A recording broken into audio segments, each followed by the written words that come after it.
Le Brexit s'annonce comme un joker potentiel. Elvin Baker, Informa Global Markets.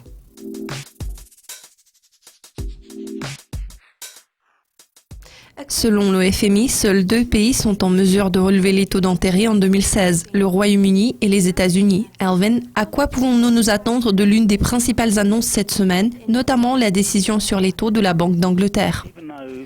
Bien que le FOMC soit passé à l'action, les marchés n'envisagent pas forcément que le Royaume-Uni fasse de même au cours des quelques prochaines réunions. En général, nous pouvons constater que les marchés sont très optimistes quant aux perspectives de la hausse de taux par la Banque d'Angleterre, surtout dans la première moitié de cette année. Selon nos estimations, la probabilité d'une hausse de taux cette année est de 50%. En ce qui concerne le timing, les attentes ont été repoussées plus loin.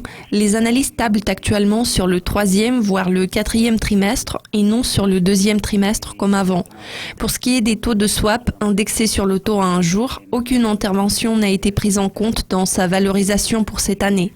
Un relèvement de 75 points de base devrait être pris en compte dans la deuxième moitié de l'année prochaine. Certains analystes estiment que cela ne va pas se produire si le vote concernant le Brexit se révèle négatif. Cette logique s'explique par ce qui s'est passé au cours des quelques derniers mois en termes de croissance de la masse salariale. Nous avons observé une baisse de la moyenne des 3 mois de 2,4%. Le mois dernier, ce chiffre se situait à 2%. C'est son plus bas depuis le mois de février. Ainsi, nous avons observé une nette décélération de la croissance des revenus moyens. Certains économistes sont menés à croire que la croissance des salaires a déjà atteint son rythme maximal et qu'il faudrait s'attendre à une décélération encore plus prononcée de cette dynamique à l'avenir. Bien évidemment, il n'y aura pas trop d'inflation salariale à l'heure actuelle. La production manufacturière stagnante ainsi que des inondations qui ont frappé le pays en novembre-décembre vont sûrement peser sur le PIB du 4e trimestre. Il se peut qu'il y ait un rebond dans la première moitié de l'année. Pourtant, s'il se matérialise, il sera très modeste. La croissance est censée apparaître médiocre par rapport à la même période de l'année dernière.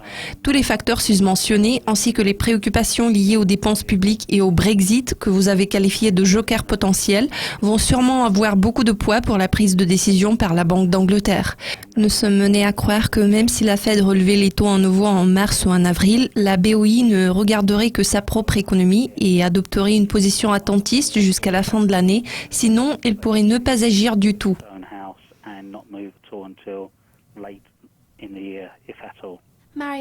Mario Draghi a souligné que le programme de QE pourrait subir des ajustements si nécessaire. Vu que l'inflation de la zone euro a déçu les attentes, les marchés devraient-ils anticiper des ajustements significatifs en termes de programme d'assouplissement après la publication du compte-rendu de la réunion de la BCE ? Je tiens à souligner que la Banque centrale européenne a clairement fait comprendre qu'elle n'allait pas revoir son programme avant le mois de mars. Donc, la réunion de janvier ne changerait pas grand-chose dans l'image globale. Cela étant dit, la Banque d'Angleterre regarde nerveusement ce qui se passe en Chine pour comprendre la direction que prend l'économie mondiale. Les chiffres d'inflation de la zone euro ont été fortement inférieurs aux attentes. Voilà pourquoi les prévisions en matière d'inflation que nous apprendrons le 21 janvier devraient être révisées fortement à la baisse. En règle générale, ça peut servir de garantie implicite d'assouplissement quantitatif. Pour ce qui est du compte-rendu de la réunion de la BCE, il n'est pas censé donner beaucoup de nouveaux indices. Par contre, il pourra fournir le raisonnement derrière la décision partagée de la banque de réduire le taux d'intérêt de la facilité de dépôt de seulement 10 points de base.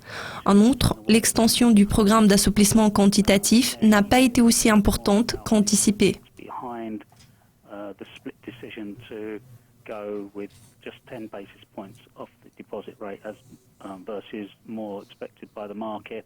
And also the QE extension not being as bullish as some people were also thinking. En parlant des données sur les ventes au détail américaines pour décembre, il est prévu que les chiffres des ventes en ligne seront positifs. Certains analystes estiment que la hausse des dépenses est due à la baisse des prix du gaz. Quel serait selon vous le degré d'impact des ventes automobiles sur ces données, vu que les ventes de voitures ont eu beaucoup d'impact sur le chiffre total au 3e trimestre ? Selon le consensus du marché, les chiffres de décembre sont censés être décevants à 0,1% au mois le mois. Les ventes excluant le secteur automobile sont censées montrer une croissance modeste de 0,2%. Pourtant, il existe toute une gamme de prévisions économiques. Certaines sont plates, d'autres sont négatives. Les chiffres clés pour l'évaluation du PIB sont ceux des dépenses de base et ceux des ventes au détail de base. Ces derniers excluant la nourriture, l'essence, les voitures et les matériaux de construction. Ces chiffres ont connu une augmentation décente de 0,3%. Les ventes en ligne seront comprises dans la catégorie des ventes des détaillants hors magasin. Leur performance a été particulièrement robuste depuis octobre. Cette tendance positive devrait se poursuivre à la différence des ventes dans les réseaux de magasins traditionnels. Un autre élément qui pourrait montrer une bonne performance est le secteur des loisirs. Il a affiché une croissance de 0,7% en novembre. Nous croyons que ce secteur verra le plus de dépenses supplémentaires issues des économies sur le prix du gaz. Additional savings from lower gas prices has been spent by the consumer in this particular sector.